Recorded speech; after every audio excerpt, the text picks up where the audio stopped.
Sur la route toujours. Vers le nord, on s'en va, on monte. On a été à Posadas. À Posadas, c'était la nuit. Et il y avait un hôtel tout près, on nous a indiqué, près de Terminal. Un hôtel tout près, mais ça montait, mais le trottoir était assez défoncé, mais c'était la nuit. Bon, il pleuvait pas.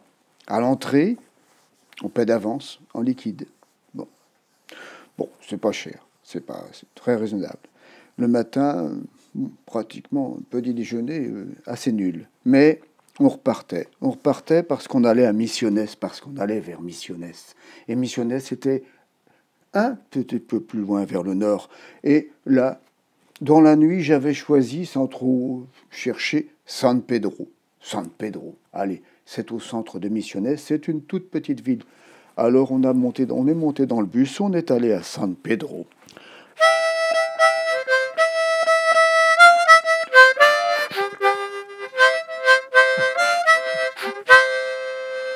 Eh oui, il nous a déposé à San Pedro, le bus. Mais là, bon, on cherchait un hôtel, c'était un peu à l'écart. Le terminal, c'était petit, mais c'était un peu à l'écart. Et 1 kilomètre, entraînant les valises quand ça roule pas, ça va pas. Alors on a pris un Rémis là-bas. Quand c'est pas des taxis en Argentine, c'est des Rémis. Et les Rémis, ils sont dans les Rémiserias. Et en fait, c'est un Uber, une sorte d'Uber. Bon, il nous a dit, pour aller à l'hôtel, je vous emmène. Lequel, j'en sais rien. Bon, il nous a emmené à un petit hôtel. C'est sympa, cool. On est vraiment dans le Far West. On rentre au petit resto, la femme avec les enfants et tout ça. Elle nous montre à côté, oui, il y a un hôtel, il y a une chambre. Allez.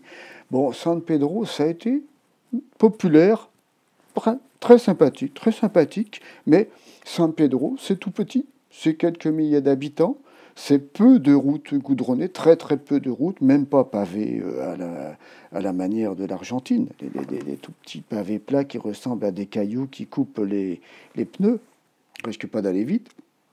Et alors à retenir un parc qui était soi-disant un beau parc d'Araucaria, les arbres fossiles, les arbres millénaires du sud du Brésil et du nord de l'Argentine, mais les Araucarias sont en assez mauvais point et le parc qui a été bien arrangé est abandonné actuellement, tout est un peu cassé, tous les bancs. Et un cimetière où on trouve quelques Araucariens, un grand cimetière assez émouvant en pente, avec une vaste zone de tombes d'enfants. Une toute petite boutique où on s'est arrêté pour acheter un parapluie, un guarda-chuva Paraguay, guarda-chuva, c'est au Paraguay ou au Brésil, le guarda-chuva. Mais, bien, toute petite boutique où ils vendaient à peu près de tout, dans une micro-boutique où ils vendaient à peu près tout, les vêtements et tout, et un petit coin avec un siège parce que le monsieur coupait aussi les cheveux. Mais c'était un petit peu trop tôt pour moi. Alors San Pedro, on est reparti le lendemain. Et là, on est parti à Aristobulé. Aristobulé, pourquoi Aristobulé? Oui, allez, pourquoi donc? Mais parce que, près d'Aristobulé, il y a à une vingtaine de kilomètres dans la forêt, quand même, Tacuapi Lodge. Tacuapi. Et qu'est-ce qui m'avait parlé de Tacuapi Lodge? Vous vous rappelez plus, mais voyons, c'était quand on s'est arrêté notre première halte au bord du rio Uruguay à Colonne, le jeune couple de Posadas qu'on a rencontré et dont le père connaissait Ramon Adjala, que j'avais rencontré il y a 4 ans. Bon, Tacuapi, on arrive donc à Aristobulé. Alors pareil, c'est bien, mais on a retenu avec Booking, hein, et c'est à une vingtaine de kilomètres. On va à la Rémisseria. C'est pas le commissariat, on va à la Rémisseria qui est derrière. C'est un tout petit terminal. et derrière il y a un tout petit guichet, Rémisseria, les rémisses, les rémisses. Ah. Et là, ça discute un petit peu, bon, ils nous donnent un prix, oh, bon, ouais. Bon, ok, il y a plus de 20 kilomètres et la fin c'est assez dur, hein. Bon. Alors on y va et on monte Tacuapi. Tacuapi, au fait, c'est du guarani, c'est le bambou. C'est le bambou, c'est une sorte de bambou, de roseau, de la canne, pas la canne à sucre.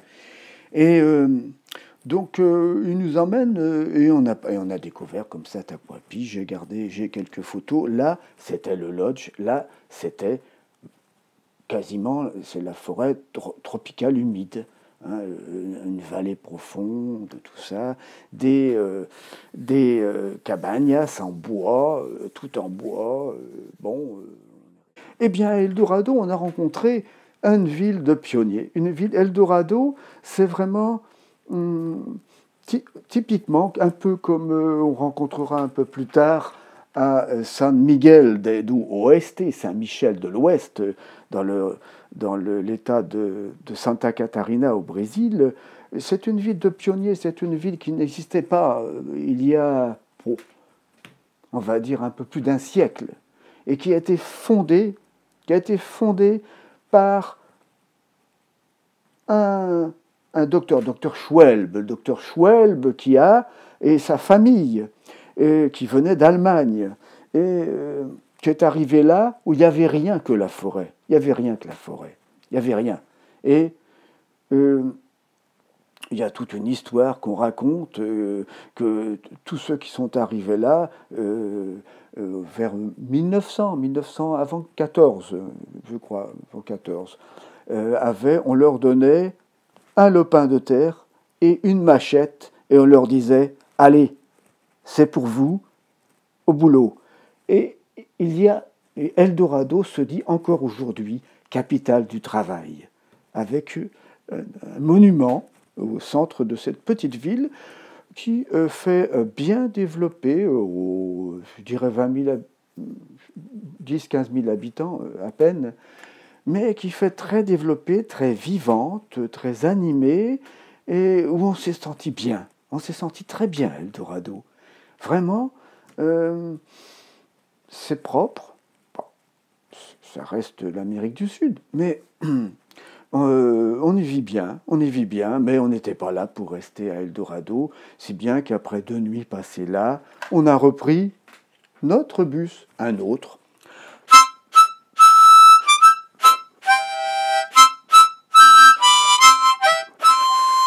Et oui, un autre bus qui nous a amenés à première halte, qui nous rappelait ce qui s'est passé il y a 4 ans, c'est Puerto Iguazú. Puerto Iguazú, c'est la grande triple frontière où se situent les chutes de l'Iguazú. La grande triple frontière avec 3 villes relativement importantes, enfin plusieurs dizaines de milliers d'habitants, pas Puerto, 15 je crois. Puerto Iguazú, Argentine. Un peu plus au-dessus, côté Brésil, c'est Foz de Iguazú. Et un peu à gauche, côté Paraguay, c'est Ciudad del Este. Puerto Iguazú, on y restait plusieurs jours. On est arrivé là, c'était un... Bon, on ne s'est pas cassé la tête, on ne réservait plus rien. Hein. Bon, on est descendu du bus, on a bien reconnu le terminal de bus, hein, puisqu'on y était il y a 4 ans. On a tourné un petit peu, on a cherché un hôtel tout proche, là, à côté, Peter Pan, oui. Un hôtel, un hostel un peu pour les jeunes quand même. Mais on se trouvait en effet, avec des jeunes. Il y avait une petite piscine. Et Peter Pan, finalement, c'était assez rustique, simple. Un bon accueil, et des groupes. Alors, c'est très particulier. Peter Pan, il y a 2 rencontres. Une rencontre, bon, qui n'a pas été une vraie rencontre, mais d'une bande de jeunes, bon, 25 ans, des jeunes garçons, filles, costauds, grands, qui parlaient fort, et qui m'ont intrigué pour leur parler, leur langage. J'ai demandé à l'hôtesse, la propriétaire, je ne comprends pas ce qu'il disait. Ah, il m'a dit, mais c'est de l'hébreu. Ce sont des jeunes Israéliens qui viennent de terminer leurs 4 années de service militaire.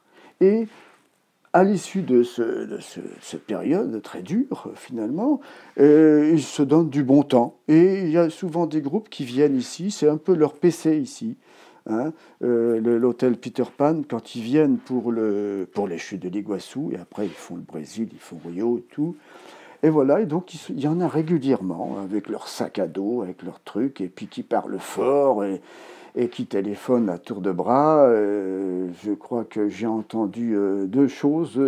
Et ça, il y avait un, j'ai compris, il y avait un qui avait un problème d'argent parce qu'il parlait de shekel et makash. Alors makash, c'est de l'arabe et ça marche en Israël, donc pas d'argent aussi. Voilà, donc Peter Pan, ça a été un petit moment sympathique. Et la deuxième rencontre, alors je vais la résumer, c'est un, je dirais, un jeune homme, mais un petit format, bon, un petit Indonésien qui avait peut-être la trentaine quand même, avec des cheveux longs à la Mowgli qui cachaient à moitié ses yeux et qui était installé dans son coin près de la piscine là, et puis on s'est mis à bavarder. Euh, c'est un, il travaille dans l'informatique. Il a des connaissances assez importantes puisque, en fait, il fait le tour du monde. Il fait le tour du monde et c'est un garçon qui traîne à peu près partout dans le monde depuis plusieurs années. Et c'était très intéressant parce qu'en fait, on ne s'est jamais stabilisé sur une langue et je crois que j'ai jamais mélangé autant de langues que pendant la demi-heure où j'ai bavardé avec lui. Et on est passé en anglais, quelques mots de chinois, parce qu'il a été là aussi, d'allemand. On était en allemand, en anglais, en espagnol, en portugais, en français, un tout petit peu de français. Euh, C'était assez extraordinaire. Et finalement, bon, voilà, il y en a comme ça qui ont du mal à se stabiliser dans le monde et qui traînent. Bon, c'était tout à fait C'était Peter Pan, en fait. Voilà, c'était tout à fait le personnage de cet hôtel.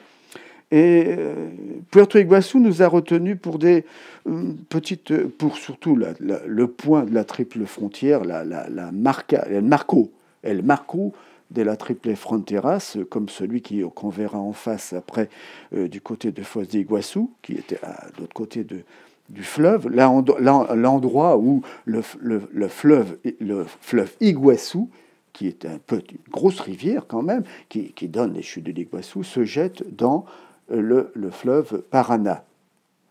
Voilà. Il y avait des orchidérias, des jardins d'élevage, des pépinières de petites orchidées. C'est assez intéressant. Et puis on a traîné un petit peu. Et voilà, c'est parti. Au bout on a fait 2 jours, 3 jours à Puerto Iguaçu. On a revu les chutes de l'Iguaçu côté Argentine, donc le côté où on marche le plus et qui est le plus sauvage, et on l'a revu de façon extrêmement sauvage, puisque le jour où on y allait, ça menaçait le matin, et dès le début de l'après-midi, ça n'a pas tardé, c'était orage terrible, pluie tropicale, violente, sur les petites passerelles qui passaient au-dessus des marais, qui s'approchent de la Garganta del Diablo, de la gorge du diable, des éclairs. C'était époustouflant, les eaux étaient très hautes, ça rugissait, il y avait quand même plein de monde qui était trempé. Et heureusement, nous, on avait notre grand parapluie qu'on avait acheté à San Pedro. Voilà.